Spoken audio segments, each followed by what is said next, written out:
Hey, welcome to my channel. Let's start with the biggest question. Who am I? Why I'm talking about prosthetic and orthotic and what this channel is all about.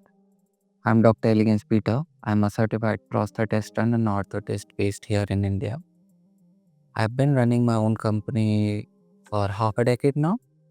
And while growing up, I always knew that I wanted to help people, and I just had the vague sense that it should be related to a medical sector. But other than that, I didn't had much idea. Back then, I didn't even knew that prosthetic and orthotic industry actually existed in India. I didn't even knew the name, and I never knew that I could pursue this as a professional degree. So, with all those questions, I started looking into colleges, and at first, I started looking into robotics and the colleges which offer robotics as a career option because I thought at that point of time this is the easiest way that I could enter into this industry. But boy, I was wrong.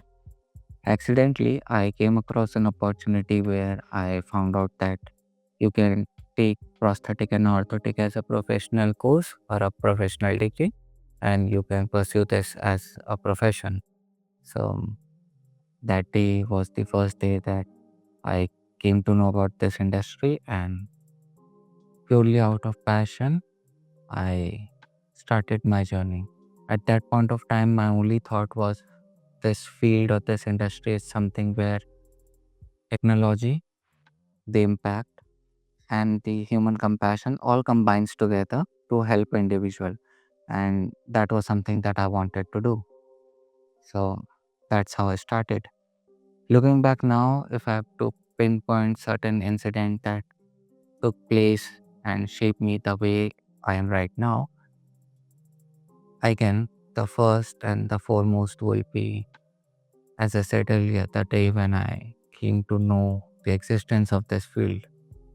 The second was in 2017, 2018. I started working as a freelancer, part time work for my friends. And at that point of time, we were working on digital marketing and graphic designing and all web development. Those were the main criteria or the category that we were looking into at that point of time. But that small step gave me the courage to learn new things and to explore other options, which in turn resulted in me learning about how marketing is done and how a print marketing is different than social media marketing, or how those two campaigns can run simultaneously. So I was fascinated at that point of time from the point of view of marketing and how you can implement those marketing rules or let's say guidelines to any industry and drive them result. So that's how I started learning about marketing. But I never thought that this would lead to something else. I always thought this is a part-time work for me. Then the third and the most scary one was when I left my job. I left my first job without any backup.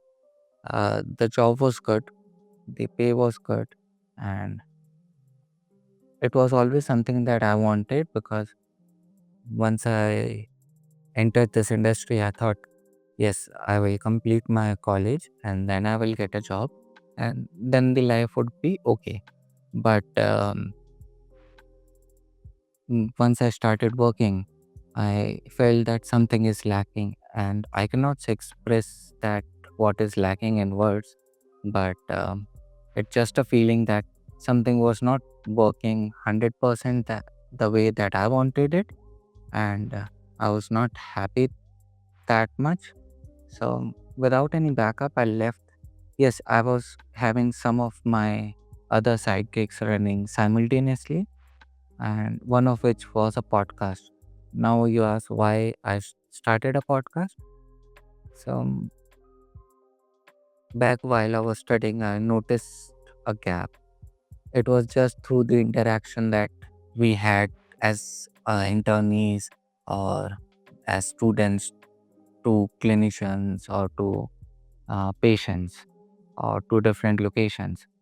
While I was observing all of that, or while I was experiencing all of that, I noticed that the patients come into a clinic with certain expectation, and as a professional or as a clinician, the knowledge that you have is much more than what the patient anticipated. Yes, that's of course because of the studying, but also the general perspective around this industry. Because what I felt at that point of time when I started college, not much of the common people or the general public knew about this industry. That was something that led to a gap where the patient expectations are just very basic, but from a clinician point of view, you can this basic part is just phase one of your rehabilitation service.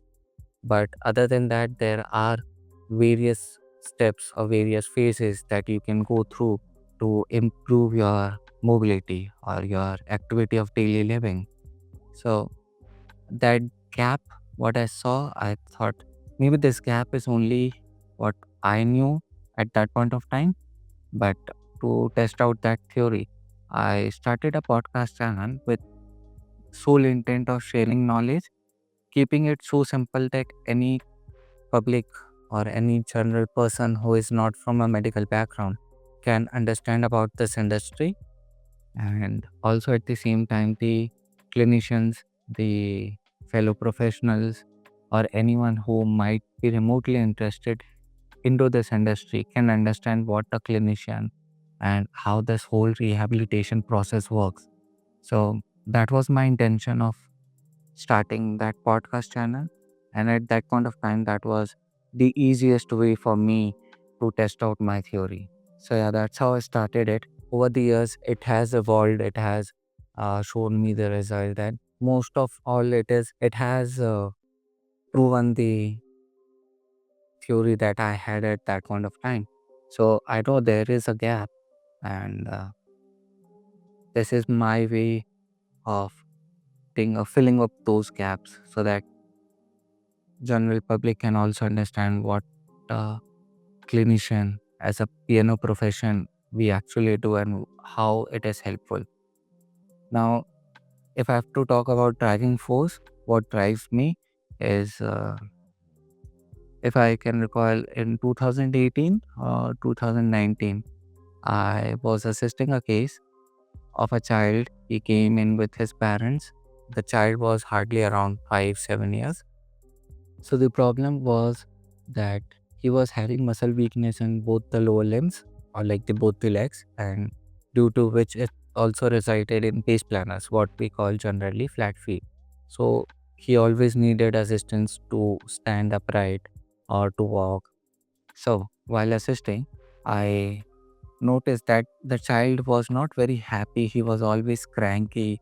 The mood was always off for him. So after the assessment, after we fabricated the orthotic device and we provided the orthotic device to that child. After a couple of days of physical therapy, the day he was able to stand by himself and walk a few steps, the smile and the happiness what that gave me is one of the driving force that you are not only doing something which improves life, but it also gives the happiness to the family as well as to the patient. And that's something that I feel as an accomplishment. And the other driving force for me is my passion. Now, I was fortunate enough that when I left my job, I was presented with an opportunity to work in a team. So at that point of time, the goal of the team was to reinvent or invent a new material which is used within our prosthetic and orthotic application. So we started working on the material science, and I was brought in as a piano profession, and we worked into a EVA based material. And the result of that whole effort was we developed a new material which is Divyang Flexi. It's a very flexible and soft material which is used in our prosthetic and orthotic application. But more than that, I learned the ins and out of actually going into the process of making a material from scratch and what steps are involved in that and how you actually launch it. So that's how my company started back then. Now let's come to the biggest question, why this channel?